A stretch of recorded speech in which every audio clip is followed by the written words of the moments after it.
Hello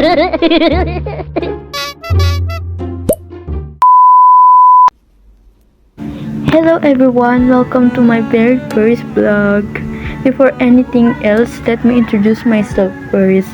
Yes, magpapakilala nga muna tayo kasi hindi nyo pa nga ako kilala. I am Althea Nicole Abogado and I'm 18 years old. Tawagin nyo na akong Tia.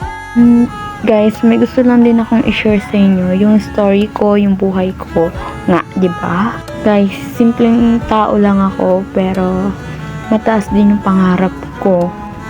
Isa akong CHS student na may simpleng buhay, maraming pangarap at maraming goals na gusto ma-achieve sa future. Honestly, guys, hindi ko alam kung saan talaga ako magsisimula. Kasi, guys, maraming beses ko nang naisip gumawa ng vlog pero mas maraming beses ko nang sinabi sa sarili ko na, ay sige, bukas na lang. Ayun, hanggang sa umabot sa punto na na-realize ko na kung lagi ako matatakot, wala talagang mangyayari sa akin. So, here I am, trying, learning, and finally starting. Hindi ako perfect, guys. Alam ko, walang perfect sa mundo na to eh. And then, hindi rin ako sanay sa camera kasi madalas awkward ako. Minsan, nauubusan ako ng sasabihin. Alam niyo ba, guys, mahihain din ako. Pero, gusto ko talagang subukan. Gusto kong i-document ang buhay ko. Gusto kong gumawa ng memories. At gusto kong balikan balang araw ang video na to para makita ko kung gaano kalayo ang narating ko.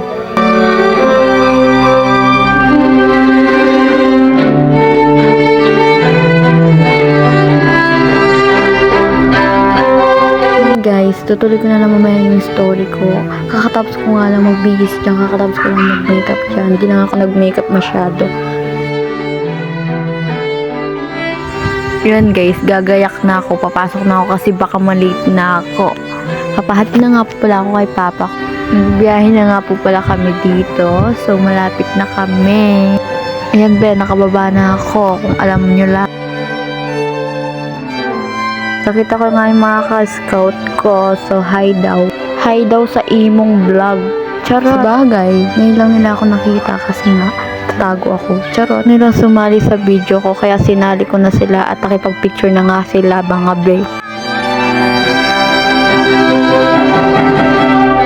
Mga be, tutuloy ko na yung story ko kanina. You know what's funny be? Minsan mas madaling paniwalaan talaga yung mga masasakit na salita kaysa sa magagandang bagay na sinasabi talaga ng mga taong nagmamahal sa atin.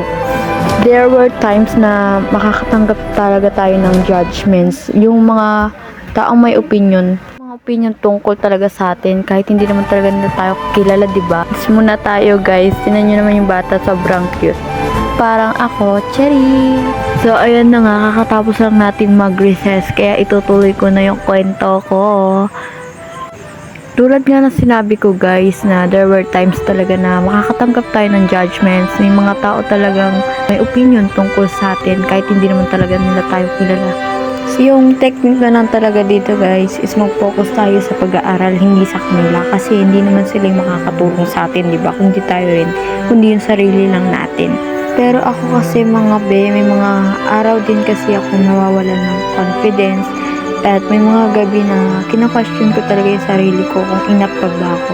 Kung kaya ko pa ba, kung may patutunguhan yung pangarap ko. Pero habang tumatagal naman, may isang bagay akong natututunan. Not everyone will understand your journey. Not everyone will support your dreams. And not everyone will believe in you. Pero that's okay. Because the most important things is that you believe in yourself. Kasi hindi naman sila ang may dala ng future mo, kundi ang sarili mo. Unti-unti ko ding natututunan na hindi ko kailangan i-please ang lahat. Alam nyo ba, nung nag-18 ako, dun ko lang na-realize na hindi ko pala kailangan baguhin yung sarili ko para lang tanggapin ako ng ibang tao.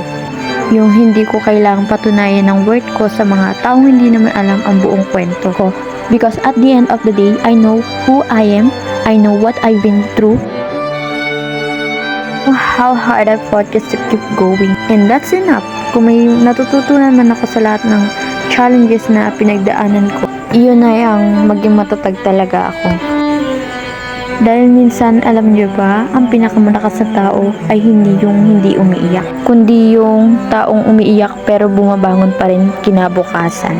Yung taong nasasaktan na pero hindi talaga susuko. Yung taong natatakot pero sumusubok pa rin at bumabangon pa rin. And that's exactly what I'm doing right now. I'm choosing to start. I'm choosing to take a risk. And I'm choosing to believe that someday or something good will come out of this. Maybe this vlog won't be perfect. Maybe I will make mistakes. Maybe there will be people who will judge me. But it's okay. Because this time, I'm doing this for myself, for my family, for my dreams, and for my growth and goal. And for the future version of me who will someday look back at this video and smile. Pinapanood mo man to o kung natatakot kang mag-start ng new life mo because of what other people might say, huwag kang matakot. Ito yung sign mo para mag-start ng panibagong buhay. Yes, takot tayong gawin yung isang bagay dahil nga sa sinasabi ng iba. Dito ko na nga tatapusin yung video. Kaya thank you sa mga pakikinig at sana maging malakas din kayo katulad ko. Yun lang. Thank you for being here and thank you for watching. Just follow me. Bye guys! Love you all.